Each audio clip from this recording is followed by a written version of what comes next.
Soulties and your prayer life. Let us see if soulties can also have any effect on your prayer life. In Matthew chapter 20, we find a very revealing incident. Then the mother of Zebedee's sons came to him with her sons, kneeling down and asking something from him. How beautiful! See the loving mother praying and interceding before Jesus. She had even been able to win her sons to pray with her. Great. She really got Jesus' attention. Her prayer life was so strong that she knew how to get the attention of the Lord of the universe, and not only his attention, but even his willingness and offer to fulfill her request. Now let us see her request. And he said to her, What do you wish? She said to him, Grant that these two sons of mine may sit, one on your right hand and the other on your left, in your kingdom. All of this still sounds quite nice. She is asking for her beloved sons a good position in God's kingdom. Any loving mother would want to ensure a good position and future for her children. But is this prayer request really God's perfect will for their lives? Look at Jesus' reply. But Jesus answered and said, You do not know what you ask. Are you able to drink the cup that I am about to drink, and be baptized with the baptism that I am baptized with? They said to him, We are able. So he said to them, You will indeed drink my cup, and be baptized with the baptism that I am baptized with. But to sit on my right hand and on my left is not mine to give, but it is for those for whom it is prepared by my Father. See the outcome of her soulish prayer. Wanting the very best for her two sons, she actually ensured for them suffering and martyr's death. Was her request granted at least? No. She had asked something that is not even in the Lord Jesus' authority to grant. I think that shows clearly that her prayer was not born in God's heart, but in her own soul ties with her sons. Yet this is not all.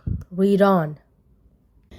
And when the 10 heard it, they were greatly displeased with the two brothers.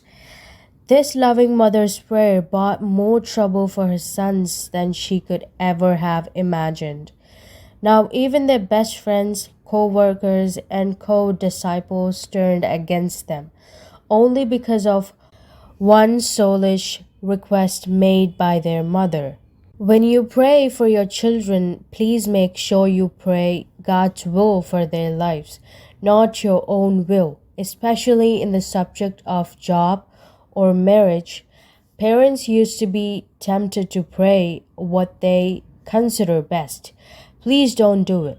God's plans are so much better, and his thoughts are so much higher than yours, according to Jeremiah 29:11 and Isaiah 55:9. Ask the Lord what are the good works he created for your children to do even before the foundation of the earth, according to Ephesians 2:10. Then pray his perfect will for their lives into existence. Any mother would want the best for her children, but when your love for them is only soulish affection without the reign of the Spirit, even your praise for your children will be perverted. Another example is Abraham praying for his son Ishmael. Ishmael was never God's idea. He was an idea of the soul of the impatient mind of Sarah, who decided to give her maid Hagar to her husband to conceive a child. Even though Ishmael was not God's plan, Abraham developed strong soul ties to Hagar and her son Ishmael. When God again confirmed his covenant promise, Abraham just laughed in his heart in unbelief and said to God, "Oh, that Ishmael might live before you," according to Genesis 17:15 to 17. He couldn't even see and believe God's promise anymore. He was satisfied with that soul inspired substitute of God's perfect will. How dangerous are soul ties!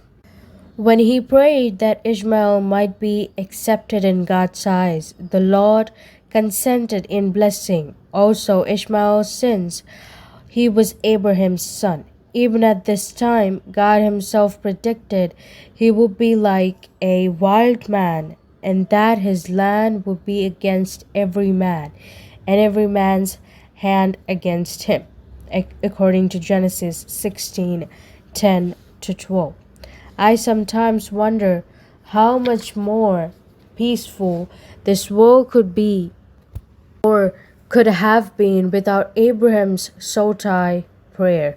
Remember, your prayers must come from your spirit. Soulish tears, soulish burdens, and soulish prayers all are in vain. Ultimately, such prayers never fulfill God's plan and bring more trouble than blessings to those you pray for. Stay tuned for part 10.